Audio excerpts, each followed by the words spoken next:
Bom dia a todos, estamos iniciando mais uma live aqui na TV Bom Dia, numa parceria com a Unimed Erechim e o Instituto Unimed Erechim. O tema de hoje será o Dia do Médico, e para falar sobre esse assunto, vamos conversar com o diretor administrativo da Unimed Erechim e também diretor clínico do Hospital Unimed, Dr. Elcio Marcos Anardo, também a presidenta da Associação Médica do Alto Uruguai, doutora Jaqueline Boaez Graff, e o diretor clínico do Hospital de Caridade, Dr. Marcelo Mansueto Bassim. Bom dia, doutora Jaqueline, seja bem-vindo mais uma vez.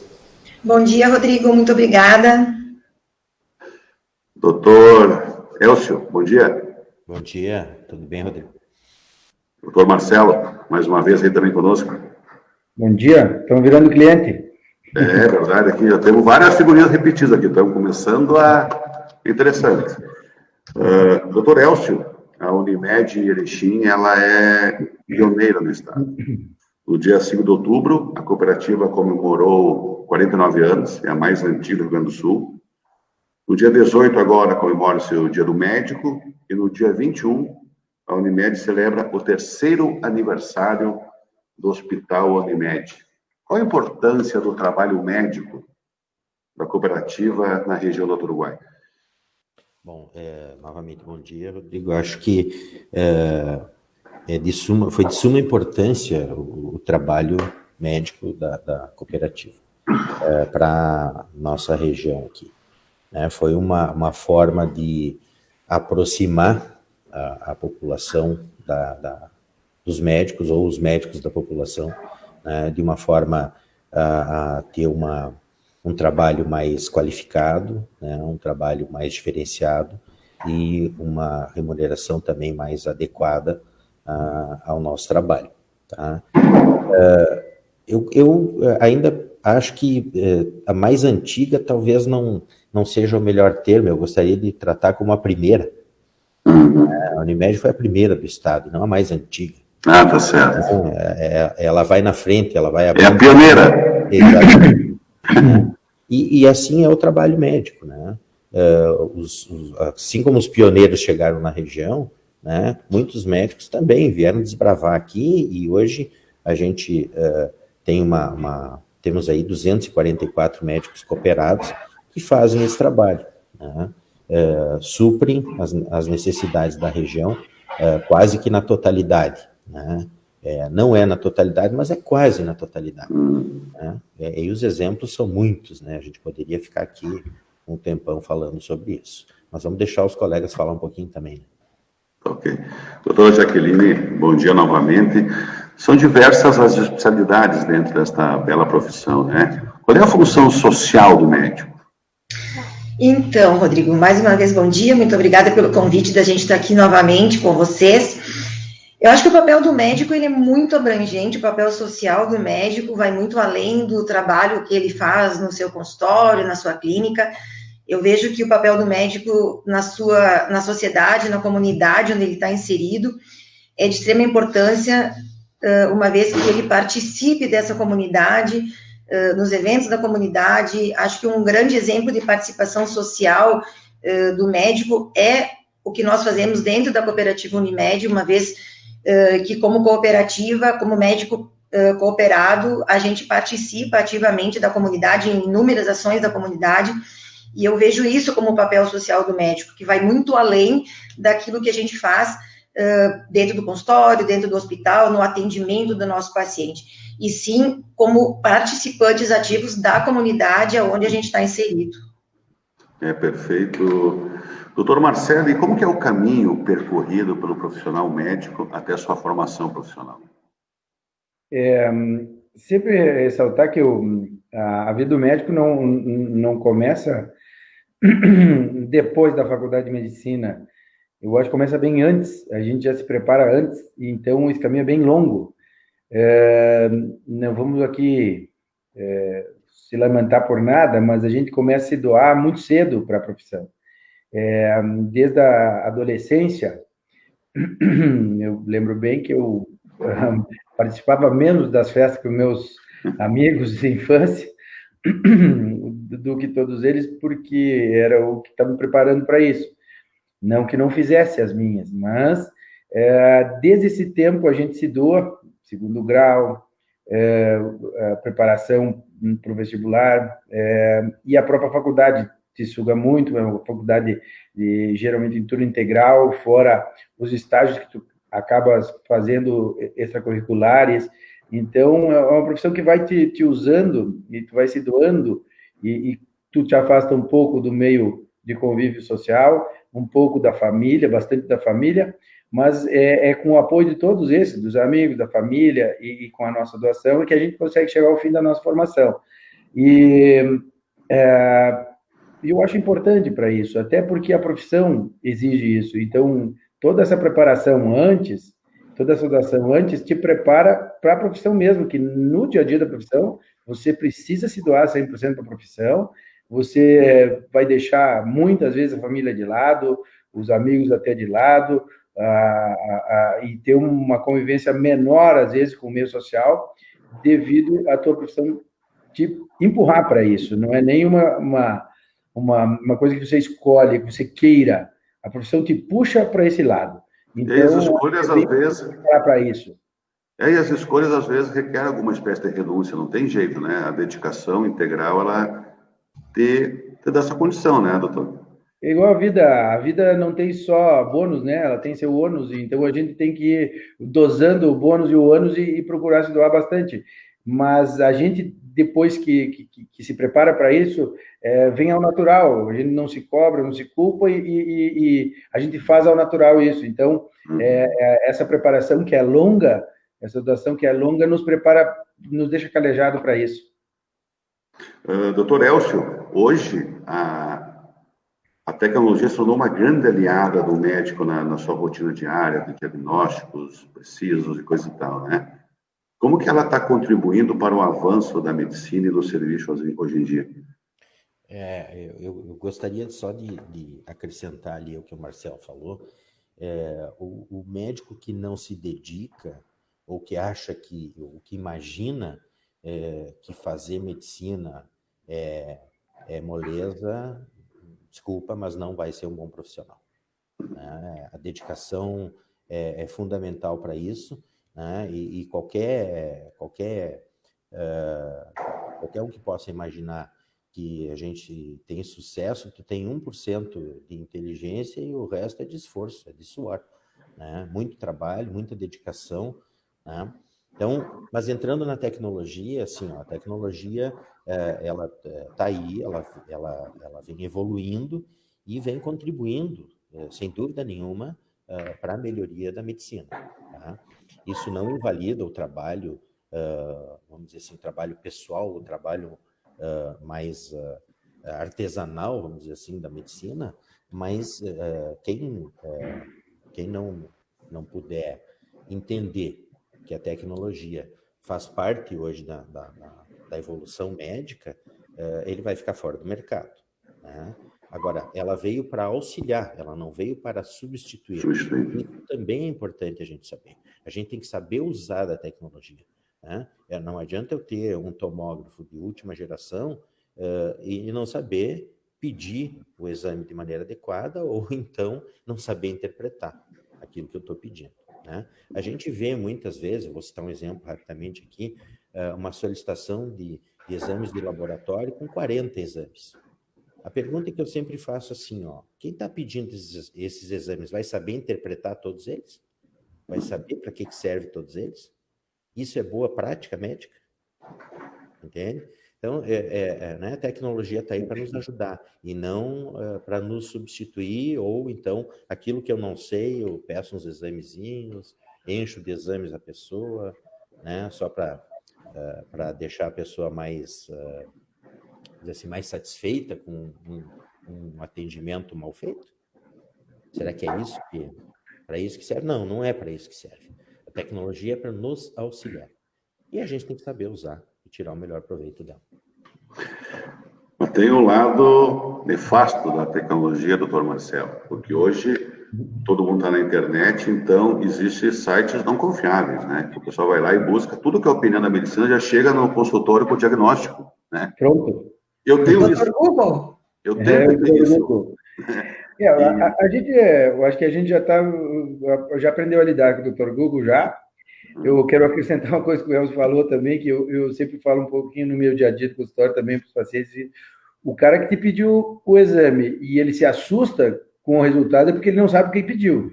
É porque o cara que pede o exame, e ele tem que saber o resultado que ele vai esperar do exame. Não simplesmente pedir o exame. Simplesmente pedir o exame, isso a máquina faz. Por isso que eu ressalto a importância do médico. A medicina, ela evolui, ela vai em busca de novas tecnologias, como tudo na nossa vida, todas as profissões, eu acho que estão passando por essa transformação, e agora, nesse momento, um grande exemplo, foi um grande boom na tecnologia de transmissão, de dados e tudo. Então, isso vem para a medicina e vem para qualquer profissão. Nossa, aqui agora é um exemplo disso. Sim, isso. Nós estamos fazendo uma live, não é? Antigamente nós fazíamos uma palestra. Então, o que vamos fazer? Vamos colocar assim, ó, a medicina, ela é embasada bem forte nos pilares de história clínica do doente, exame físico do paciente, para depois virem os exames complementares. Então, isso é indispensável na medicina, isso tem que ficar claro. História clínica, exame físico e depois exames complementares. Então, os exames, por mais tecnológicos que sejam, por mais tecnologias que tenham, por mais informações que as pessoas tenham, isso engrandece a consulta. Engrandece a consulta. Mas necessita do profissional médico para ter um norte, para saber o exame, o time daquele exame que tem que ser pedido, porque não é só pedir o exame. Às vezes o tempo de pedido do exame é importante, antecipar ou atrasar um pouquinho, simplesmente sair pedindo, falando, dizendo, não é a conduta mais correta. Então, o médico tem que ter muito sangue frio, muita preparação, muita inteligência para pedir no tempo certo do paciente o exame e para ter um diagnóstico mais preciso. Então, a tecnologia nos ajuda, colabora, engrandece a medicina, mas essa tecnologia não dispensa o trabalho médico. Eu acho que esse é o pilar da medicina. Só para colaborar um pouquinho, na verdade, a gente aprende na formação médica desde sempre, desde o início, aquela frase que todos conhecemos, que a clínica é soberana, que isso vem a resumir tudo que os colegas falaram, isso não caiu e nunca vai cair de moda, porque a gente vê muito isso e como com a evolução da tecnologia, a gente teve um tempo em que os profissionais, principalmente o profissional jovem, talvez por uma insegurança, uma dificuldade, sai a pedir um monte de exames e que ele não sabe o que fazer com os exames depois, né? Isso a gente pega muito frequentemente no consultório. Então, realmente, assim, a atuação médica, cada vez mais, a relação médico-paciente é importante. É como já os colegas disseram, a tecnologia é nossa aliada, a gente tem que usá-la como aliada, mas jamais em substituição à parte humana do trabalho médico. Mas essa é uma questão, doutora Jaime, bem interessante. A gente vê, apesar de toda a tecnologia, que realmente é importante, ela vem como um auxílio, mas essa humanização, aquilo que antigamente a gente falava, o médico da família, a gente vê que gradativamente essa relação médico-paciente e também das profissões cada vez mais exige, até pela cobrança do consumidor, eu diria que em todas as áreas, ele quer resultados, ele quer ser bem atendido, senão ele mete a boca no trombone, e hoje é assim, né? Então, cada vez mais, a tecnologia nos auxilia, mas ao mesmo tempo, eu acho que essa humanização, ela passa a ser primordial.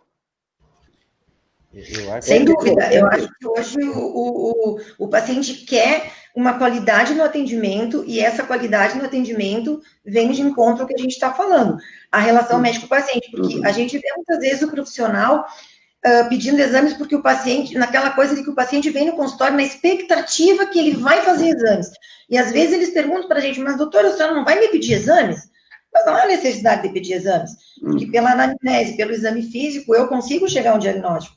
Então, isso a gente vê muitas vezes e acho que realmente, felizmente, a formação médica está voltando a valorizar muito a parte humanizada, que ficou por um tempo, talvez, aí, meio esquecida. Eu acho que a própria Unimed Erechim, nessa pandemia, tem vários exemplos, atendimento domiciliar que sempre teve, mas acabou tendo que trocar o pneu com o carro andando em função da pandemia, tomar algumas decisões, como qualquer outra área de atuação. E a gente vê que esse cuidado em casa, ele acaba sendo bom para todo o sistema e aumenta a responsabilidade, mas que bom que seja assim. Doutor Marcelo, e nós falamos humanização, de tecnologia, a união das duas coisas. Como é que se transformou a profissão do médico ao longo dos anos? Eu acho que isso vem mais ou menos em conjunto com o que a Jaque estava falando, como a tecnologia vem transformando, vem distanciando o médico do paciente. Na verdade, você vai fazer chamada de vídeo, você vai fazer WhatsApp, então tem muita coisa que para a população, para o leigo, parece bom, parece melhor, mas não é tanto. A transformação médica vem para esse lado. Hoje em dia vai ter teleconsulta, vai ter teleexame, vai ter tele tudo. Se mudou, está se evoluindo muito para isso, mas a gente não pode esquecer que o básico é o que se perdeu ao longo dos anos um pouco do médico. Eu peguei uma fase ainda da medicina que vinha com esse saudosismo da medicina antiga, já transformando para uma medicina mais moderna, que distanciou um pouco o médico do paciente devido a tantos exames, tanta tecnologia de exames, tantos exames apurados e cada vez melhores e cada vez mais exames de imagem, cada vez você olha a anatomia perfeita às vezes.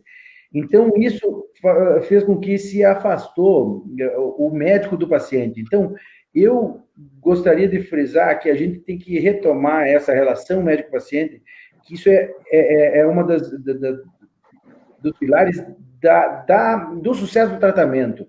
Você tem que ter uma boa relação médico-paciente, o médico tem que tocar mais no paciente, botar a mão no paciente, porque o médico está tendo medo de examinar o paciente, está tendo distância do paciente. Então, eu acho que essa evolução, ela é boa, ela é tecnológica, ela é boa, ela é bem-vinda, ela tem que ser saudada, mas nós temos que resgatar essa aproximação, essa melhora na relação médico-paciente para ter uma medicina de qualidade. Eu acho que o médico tem que examinar o paciente, tem que botar a mão no paciente, tem que aproximar do paciente, da sua família, voltar um pouco, mesclar um pouco da medicina antiga com as novas tecnologias. Eu acho que é aí que está o ponto. Esse é o ponto que nós temos que chegar. Nessa questão, doutor Elcio. Rodrigo, deixa eu só pois não. Aqui na fala do Marcelo. Na realidade, assim, a gente não lida só com doença, a gente lida com angústias e expectativas. Né? Uhum. Então, a grande maioria dos problemas a gente resolve na consulta, na história e no exame físico. É a grande maioria dos problemas. Eu diria que 90% dos problemas a gente resolve desta forma. Mas tem que ter esta conversa, tem que ter esse exame, que nem diz o Marcelo, assim, tem que botar a mão no paciente, tem que conversar, tem que examinar. Tá? Se não tiver isso realmente aconteceu, até porque e tu ia entrar na questão, acho que da formação, né? Acho que era isso. Não, entra na questão dos novos, já vem toda essa tecnologia, e como é que fica os mais experientes, eles estão se adequando? Veio o que o senhor disse no início, né? Os bons profissionais, o suor, a questão, né? Mas sabe que a gente chegou nesse ponto agora, porque as especialidades médicas foram se subdividindo de tal forma que nós quase chegamos ao ponto de ter assim, ó, tem o médico do joelho direito e o médico do joelho esquerdo, não é o mesmo, sabe? Nós chegamos quase a este ponto. Né? Então, quando chega numa situação dessas, né, de tanta especialização, tu acaba perdendo um pouco do contexto, né, daquela questão do todo. Então, a gente está voltando, né, e não é por uma questão de filosofia, de coisa partidária, né, ou de coisas desse tipo, agora tem que formar isso, agora tem que formar aquilo, não, é porque é uma necessidade, né,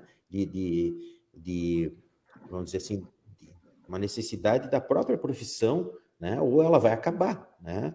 Ou ela vai acabar. Então, ou a gente repensa as coisas, ou ela vai perder o seu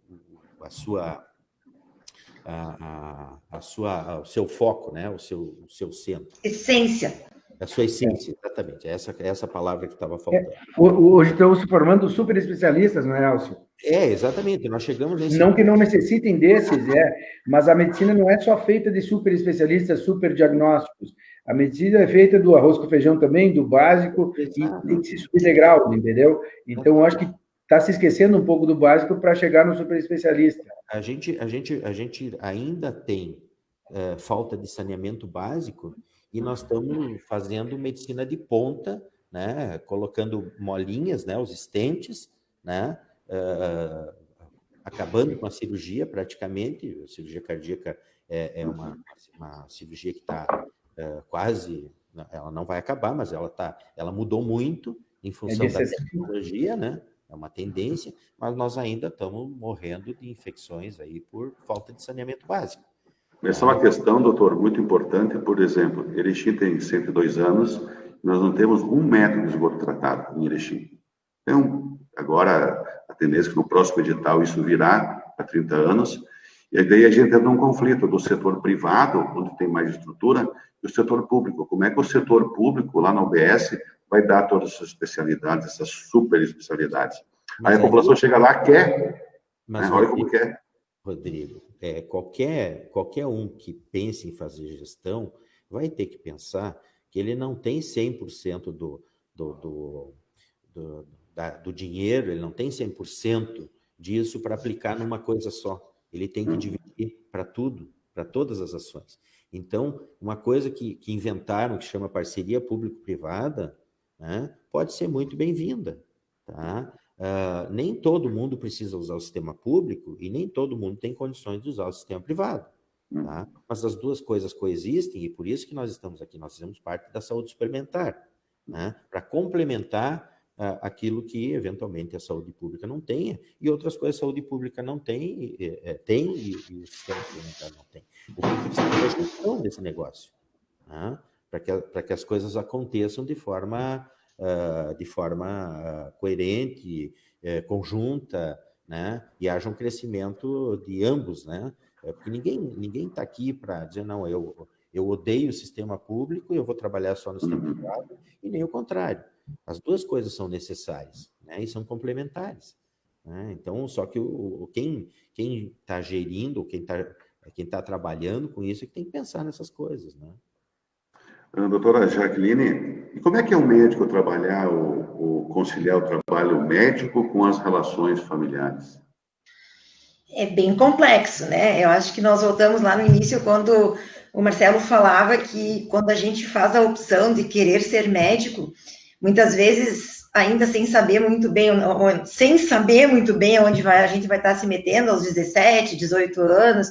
Então, começa aí, né? Que você começa já a se diferenciar dos seus colegas. Todas as profissões têm sua importância, mas a gente sabe que hoje a concorrência para os vestibulares de medicina são absurdas, e em função do custo que envolve a formação médica numa universidade privada, né, cresceu absurdamente a procura por vagas nas universidades públicas. Eu, particularmente, fui cria de uma universidade privada, né, numa época que ainda existe uma viabilidade da família custear isso para a gente, né?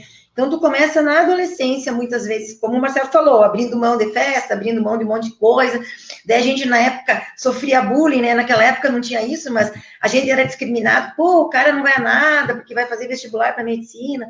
Aí tu conquista a tua vaga, tu entra na faculdade e tu te depara com uma realidade que tu não conhece, não sabe, e muito jovem ainda, a gente já começa a lidar com saúde, com vida, com morte, sempre tendo que abrir mão de muitas coisas, né? A gente começa cedo já, o jovem acadêmico, ele quer fazer plantão, ele quer conhecer as coisas, ele quer aprender logo, ele tem essa ânsia do aprender, e isso faz com que a gente tenha que abrir mão de muitas coisas, do contato com família, aqueles que algumas vezes já têm família própria formada, já têm esposa, marido, filhos, isso é bem complexo, quando o companheiro não é da área, muitas vezes não entende essa questão, que a gente precisa, como assim, ó, isso nos leva, é uma maré que vai levando, a gente vai abrindo mão das coisas, e por amor àquilo que a gente faz, eu acho que isso é uma coisa fundamental, assim, desde o início da escolha da profissão até quando a gente já está um bom tempo na carreira, como a gente tem já nós todos uma caminhada já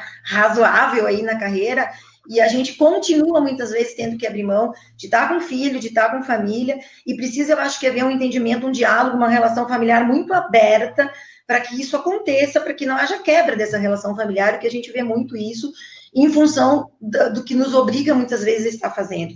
E acho que isso é um contínuo, desde o início, Até hoje, mesmo a gente já com tanto tempo aí, a gente ainda abre mão de muitas coisas. E faço um parênteses ainda, eu como médica, mulher, mãe, a gente talvez tenha algumas coisas um pouco mais complexas quando a gente tem os filhos pequenos, né? A gente sabe que a mãe abraça muito mais, faz parte disso tudo, o doutor Marcelo pode me complementar, e então a gente muitas vezes tem que deixar os filhos, às vezes é difícil, precisa ir num congresso, precisa se manter atualizado, precisa estudar, e aí tem filhos pequenos, então contar com uma rede de apoio, como eu sempre pude contar, familiar, ou de amigos, ou de pessoas que nos assessorem em casa, é fundamental para a gente conseguir se manter atualizado, porque é necessário, porque se você quiser continuar no mercado de trabalho, você tem que aprender a conciliar. É uma escolha que a gente faz e a gente tem que aprender a conciliar. Família, trabalho, enfim, eu acho que tem que ter um equilíbrio nesse aspecto.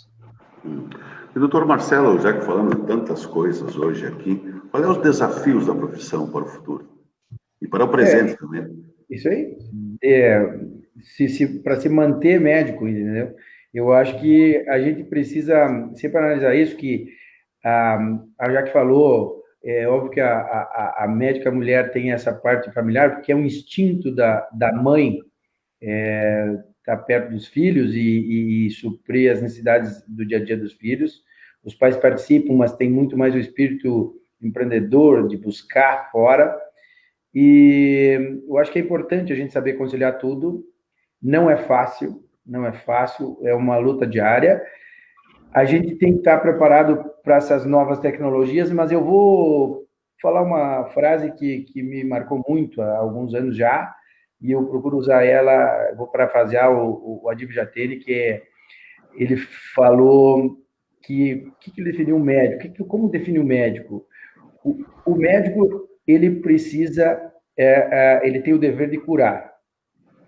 Se ele não conseguir curar, ele tem o dever de aliviar, de controlar. E se ele não conseguir curar e nem aliviar, ele precisa confortar. Então, o médico tem que estar preparado para essas três coisas. O médico não só cura, o médico não é Deus, o médico não dá a vida para ninguém, o médico ajuda, tem caminhos para melhorar a vida das pessoas. Se a gente não consegue salvar a vida, a gente tem que, pelo menos, aliviar o sofrimento dessas pessoas.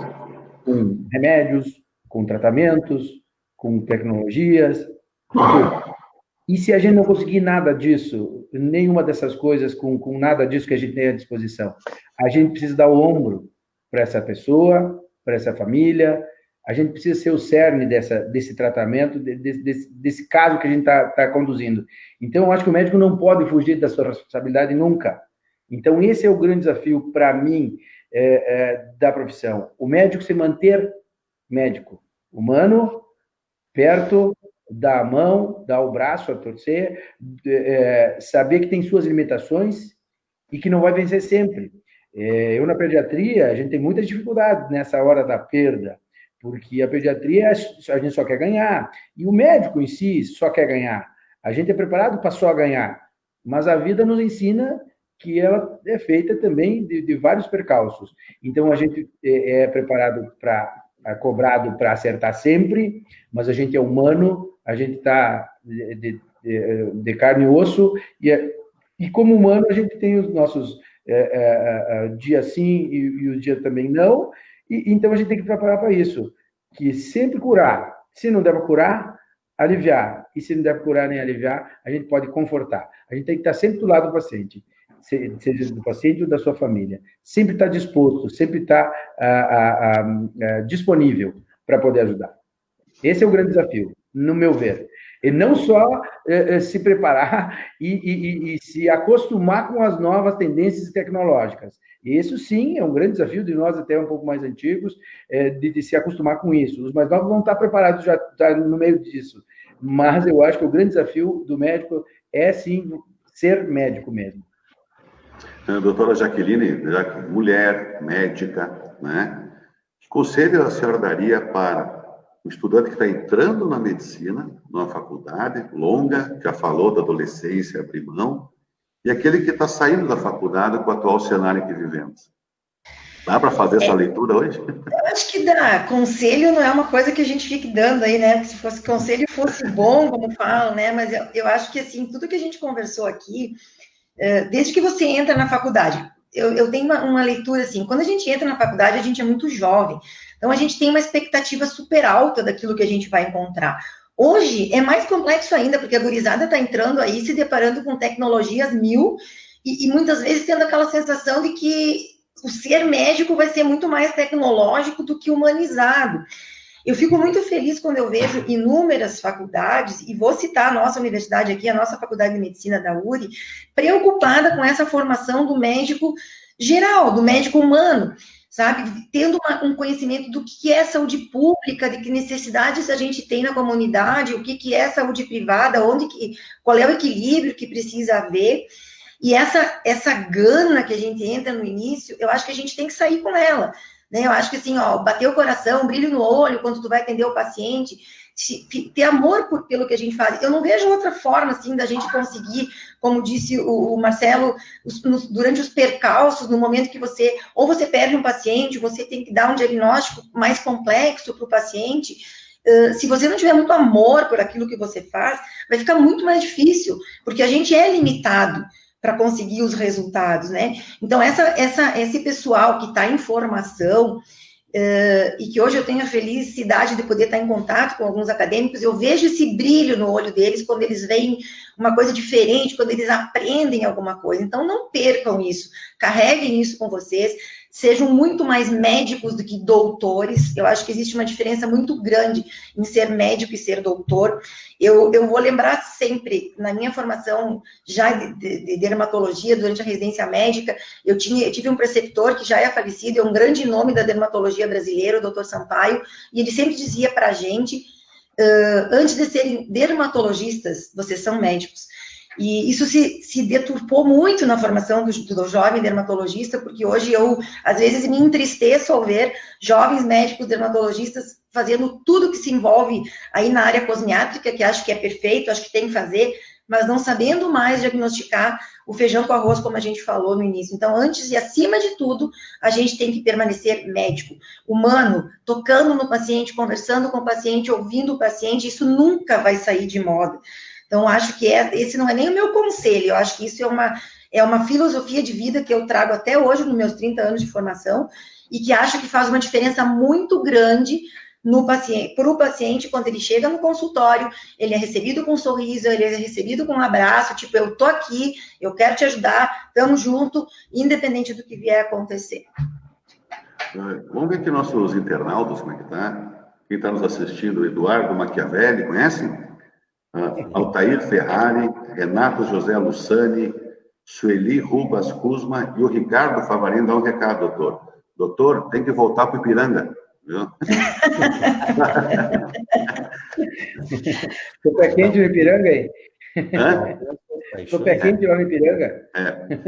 Doutor Elcio, e o senhor, como o senhor já passou em várias, o senhor conhece bem a vida da Unimed, ou é atual diretor administrativo, diretor clínico do Hospital Unimed, como o senhor visualiza o futuro da profissão?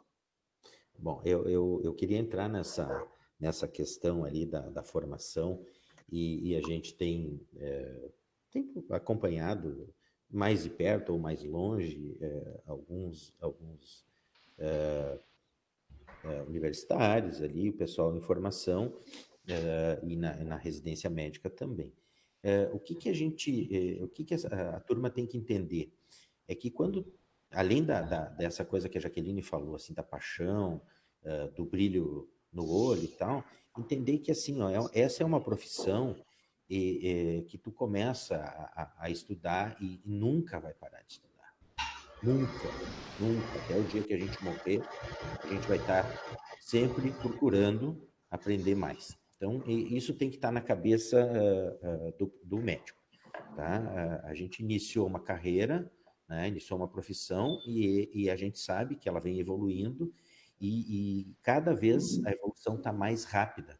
Né? Se antes a gente levou ali 100 anos para descobrir um antibiótico, hoje, em 4, 5 anos, se multiplica a quantidade de pesquisa de medicamentos e de novas soluções Então, a evolução é muito rápida e a gente tem que se adaptar a essas mudanças de forma a aproveitar esse conhecimento novo, né, essas transformações aí para a nossa profissão. Nem todas as áreas modificam de maneira rápida, né? Mas a gente tem que estar atento para isso, senão a gente é atropelado, fica fora do contexto, né? Então, quem está nesse meio, né, ele tem que tentar aproveitar todo o conhecimento possível para se tornar um profissional melhor, né? Essa é a lógica hoje, né? Se a gente passava 6 anos na faculdade, mais 3, 4, 5 anos na residência médica e pronto, está resolvido, vamos trabalhar. Não, não é assim. Não é assim. Todo dia tem coisa nova. E um exemplo disso é essa pandemia, né? A história do coronavírus, ela vai ser contada depois, daqui a alguns anos, o que foi toda essa loucura que aconteceu, e eu nunca vi os médicos estudando tanto como agora, né? Mais do que antes ainda. Por quê? Porque é uma coisa nova, uma coisa que pegou todo mundo de surpresa e nos exigiu uma capacidade de adaptação, né, a essa situação nova, tá? E aí, assim, porque palpiteiro tem em todo lugar, né? Entende? Isso a gente vê no estádio de futebol, né? Dá palpite para tudo que é lado ali, né? O Marcelo tem uma boa experiência nisso, né? De conviver nesse meio aí e saber o que é palpiteiro, né? E nessa hora da pandemia houve muito disso, muito palpite, né? Tem conhecimento, sim, tem experiências novas, mas teve muito palpite, né? Então a gente teve que se adaptar a isso e aprender. E agora nós estamos chegando numa base, vamos dizer assim, de conhecimento, né? E ainda não é o, vamos dizer assim, o definitivo, né? É o famoso vivendo e aprendendo, Elcio. Exatamente, tem muita pesquisa. Vivendo e aprendendo a pandemia. E nós vamos saber disso daqui a uns 3, 4, 5 anos, talvez, né? Se aquilo que se fez, o que foi errado e o que foi certo, né? Então, por isso que a gente tem que estar atento, né? São vivências novas, né? E nós que somos os mais, vamos dizer assim, mais antigos, né? Temos que nos adaptar a isso, né? Para não ficar para trás. Só complementando a fala do Elcio, que ele complementou, na verdade, a minha fala, essa questão realmente da pandemia foi um desafio para todos. Realmente, todos nós, eu realmente comentei muitas vezes isso, o quanto a gente estudava cada dia, porque a gente não sabia nada. No início, a gente não sabia para que lado correr. Hoje, talvez a gente saiba um pouquinho. E isso é um exemplo de que a gente nunca sabe tudo. Independente do tempo de profissão, a gente tem que estar sempre se atualizando. Acho que comodismo, em nenhuma profissão se aceita o comodismo, né? A gente tem que estar sempre saindo da zona de conforto para que a gente consiga se manter bom profissional.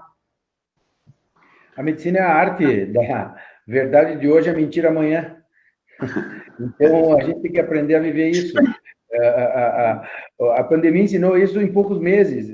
A medicina ensina isso ao longo dos anos.